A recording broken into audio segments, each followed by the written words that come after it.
이 책을 읽는데 첫 번째 든 생각은 말도 안 되는 소리 하네 였어요. 그런데 이 학원을 시작한 지 얼마 되지 않아서 놀라운 일들이 계속 펼쳐지기 시작했어요. 저는 지난 5월 인스타그램에 이런 포스팅을 하나 올렸습니다.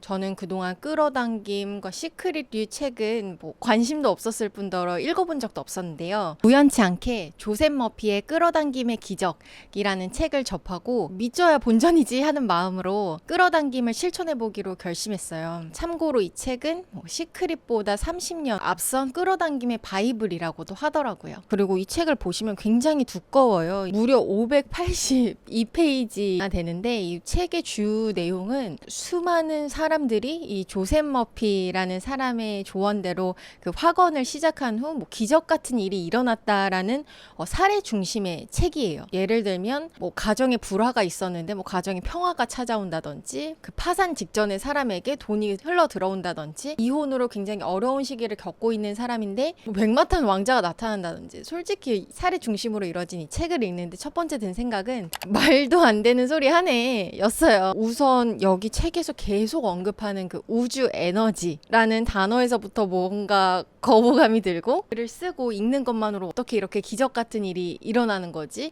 좀 믿기지가 않더라고요. 근데 이 책에 따르면 부정적인 생각을 품고 타인을 미워하는 마음, 원망하는 마음이 가득하면 끌어당긴 법칙을 적용할 수가 없대요. 후회나 자책, 원망, 그리고 모든 형태의 부정적인 사고에 빠지면 신성한 에너지가 우리 안에 갇혀서 온갖 문제를 일으킨대요. 신성한 에너지가 사실 무엇인지는 잘 모르겠지만 이 에너지를 발산시키기 위한 화건이 이 책에 나와 있어서 지난 5월부터 매일 시간이 날 때마다 이 화건을 읽었어요. 제가 이 시기에 원망하고 미워하던 사람이 있었는데요. 이 화건을 매일 하니까 자연스럽게 용서하게 되고 주변 사람들을 미워하지 않고 모두 좋아하고 또 사랑하는 마음으로 대하니까 자연스럽게 얼굴 표정도 밝아지고 마음을 좀 달리 먹었을 뿐인데 저에게까지 긍정적인 영향이 미치더라고요. 저는 그 우주 에너지를 발산시키는 화건 외에도 배우자 화건, 나의 미래를 위한 화건, 화가 날 때 하는 화건, 부정적인 생각이 들 때 하는 화건을 매일 시간이 날 때마다 읽고 그것을 몸과 마음으로 체화시키고 그것을 동일시하려고 노력했어요. 그냥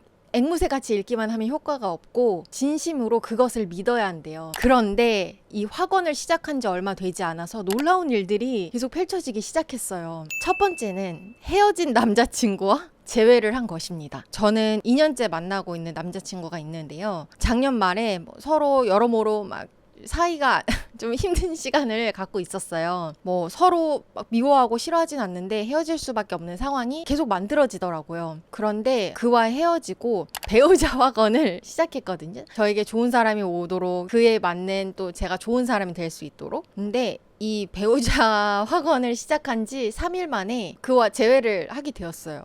재회한 이후에 가족과 좀 놀러 다니기도 하고 아주 의미 있는 시간을 보내고 사이가 서로 돈독해졌는데요. 그래서 이것이 첫 번째로 좀 놀라운 일이고, 놀라운 일 두 번째는 좋은 조건으로 이직을 하게 되었다는 겁니다. 제가 다음 달부터 만으로 6년 다니던 회사를 퇴사하고 이직을 하게 되었어요. 정말 신기한 게 학원을 시작하고 2주 뒤에 헤드헌터로부터 연락이 왔어요. 그동안 면접 제안은 자주 받는 편이었는데요.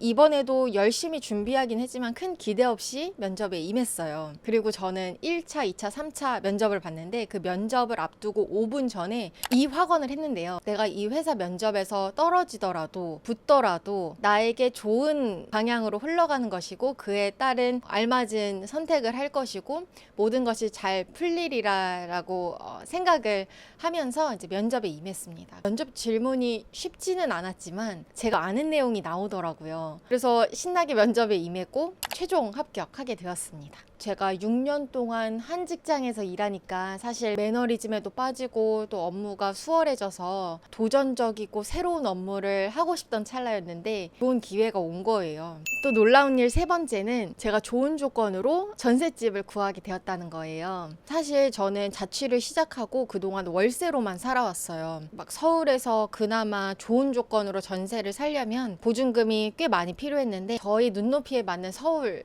집에서 살만한 목돈이 저한테는 없었어요. 그런데 한 3주 전에 심심해서 직방에 들어갔는데 정말 말도 안 되는 가격으로 전세가 나온 거예요. 제가 보자마자 부동산에 연락을 했는데 그러자마자 매물이 바로 내려갔어요. 그래서 허위 매물인가 싶었는데 그 가격으로 올라온 게 맞더라고요. 그래서 그 다음날 집을 받고 너무 마음에 들어서 다른 집 보지도 않고 그 집을 지난주에 바로 계약을 했습니다. 알고 보니까 지금 사는 그 세입자는 저보다 훨씬 비싸게 들어왔더라고요. 제가 사는 곳에 뭐 집값이 좀 조정되면서 그 집주인이 어쩔 수 없이 그 전세보증보험인가? 그거를 가입하기 위해서 전세금을 낮출 수밖에 없는 상황이었다고 하더라고요. 그래서 지금 집주인은 현 세입자에게 몇 천만 원을 물어주게 된 상황인 거예요. 그래서 뭐 계약할 때도 집주인이 아우 전세 너무 막 저렴하게 내놨다 수달거리면서 사인을 하시더라고요. 딱 있던 예산으로 집을 구하게 될 수 있어서 너무 꿈같은 일이라고 생각이 들었어요. 이 모든 게 우연치 않은 기회에 찾아온 행운일 수도 있고 확언과 끌어당김으로 만든 기적일 수도 있는데요. 이제 확실한 건 확언을 시작한 후 이렇게 좋은 일들이 연달아서 생기기 시작했다는 거예요. 확언 덕분이건 아니건 간에 해서 나쁠 건 전혀 없는 것 같아요. 그렇다고 너무 이 끌어당김의 법칙을 맹신하고 여기에 기대서 노력을 등한시하고 싶진 않아요. 확언과 이 끌어당김을 병행해서 열심히 성실히 최선을 다해서 후회 없는 하루하루를 살아가 볼까 합니다. 저는 또 다른 실천 독서 이야기로 찾아올게요. 여러분에게도 기적과 행운이 가득하길 바라며 오늘의 영상 여기서 마무리하겠습니다. 브리였습니다. 안녕.